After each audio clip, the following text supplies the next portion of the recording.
welcome to another episode of Calcio Press. What a time to be alive for football lovers. The Champions League is back again. It's that time of the year that every football lover is looking forward to. And then we have the Valentine's Day special. This promises to be a good day for football lovers and as well for all those who want to have a good time and a happy time. And then when we bring things up to the Italian context, we have the Italian side, AC Milan, that will be representing the Serie A folks. And for fans of AC Milan, for fans of Italian teams, I'm sure you are excited for the game between AC Milan and Tottenham. That promises to be a good game. A lot at stake for both sides. Both sides are not in good shape right now. AC Milan struggling for form. Tottenham as well struggling for form with a lot of injuries for both sides. Both teams missing key players. But the Champions League is always special, and I'm sure that both teams will be going for the win when the game begins kick off. We'll be starting things off with the AC Milan team, and then we look at what happened through the weekend for AC Milan. Yeah, they finally got out of the negative spell and coming up with like a narrow 1-0 win against Torino. Of course, that should boost the team up coming to the Champions League. I'm sure that was the much needed result that the team was looking out for. Yeah, it was not pretty. It was not the prettiest game. The team still struggled to get a hold of the game. But the good thing is about the result. When the team goes through like a negative spell, the best thing that the team needs is to get like a positive result, and I'm sure that would do a lot of good for AC Milan, for the coach Pioli, who has been under serious scrutiny. And yes, he has been trying as best as he can to make some adjustment to the team to see how the team can come out of this negative spell. A lot of fans still criticize the formation, criticize his new tactical approach, and how he's not helping some of the offensive players, some of his key players like Leao and players like Tonali still not coming out from the negative spell, still struggling to get to perform. But we hope to see the AC Milan side coming out strong in the Champions League against Tottenham.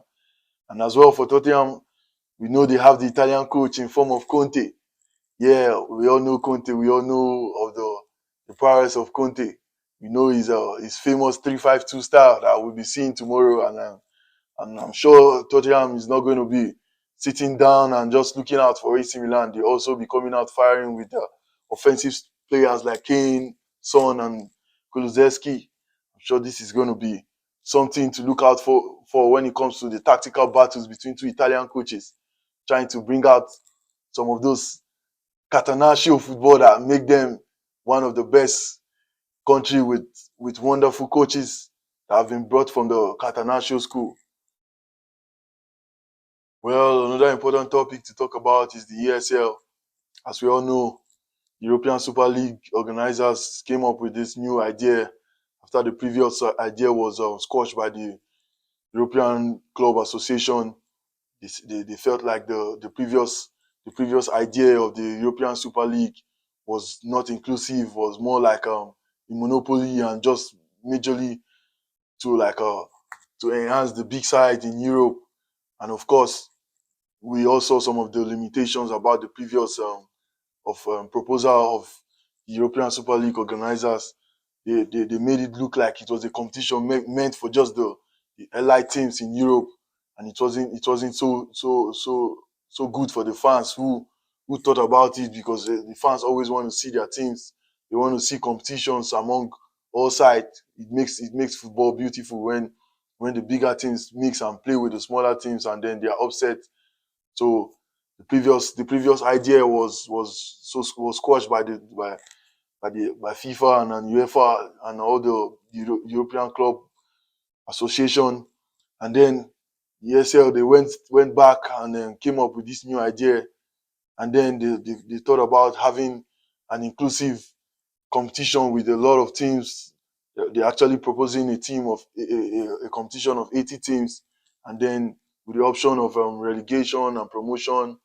Of course, we all know like the sponsors have the revenue, have the sponsorship, have the resources to make this a very good one for teams in Europe, especially big teams that are struggling in Europe.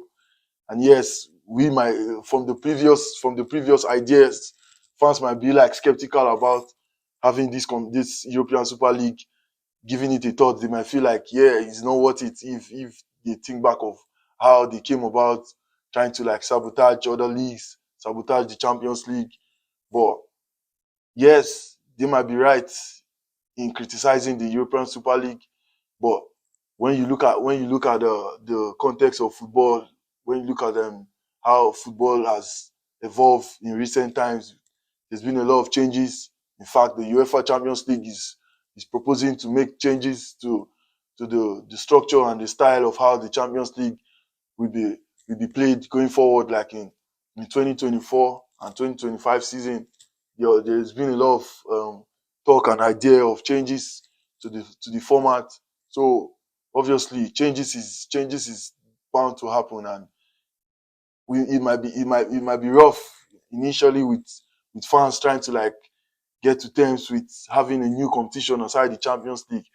But when we look at it from the positive side of things, looking at what it means for other leagues, for other clubs who feel like they need the support from Champions League, because when you look at it in a real sense, the Champions League actually is also struggling with revenue right now.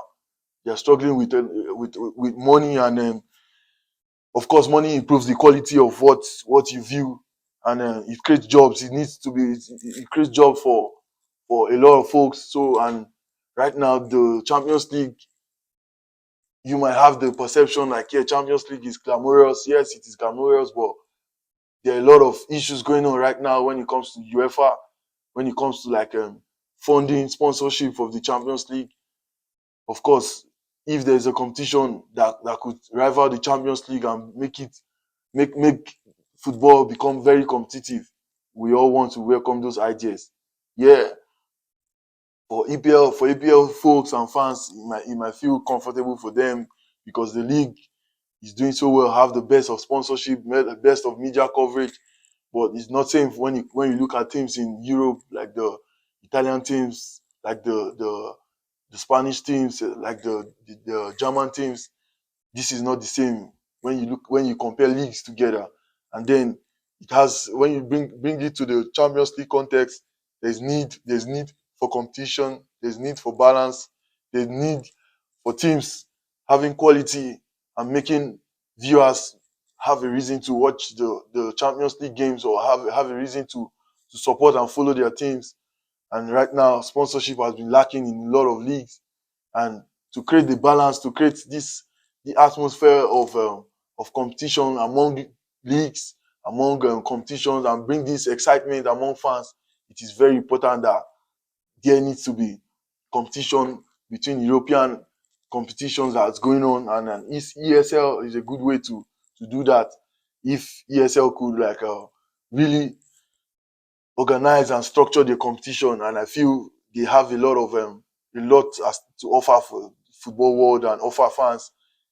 They have a lot of sponsorship in place to make sure like this competition becomes inclusive, diverse, and makes it exciting for everyone. I hope the ESL I hope the ESL come up with something really concrete, just like what they are proposing at the moment. I look at it from the positive side of things. Yeah, you can be criticized when you look back at the previous time that they came up with ideas, they came up with their plan that wasn't so concrete. The plan was more inclusive to the bigger teams alone, and then there was no room for relegation, there was no room for promotion. It was more like a segregated competition, which didn't boil so well with the fans. But I hope with the new proposal, this could be helpful for leagues in Europe. Well, I'll be closing the show with that, and then look forward to all the important happenings in football this week. And until next time, see you and bye for now.